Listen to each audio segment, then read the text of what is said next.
ఎవరు రాయగలరు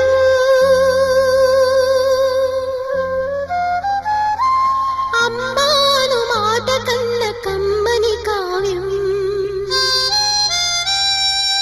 ఎవరు పాడగలరు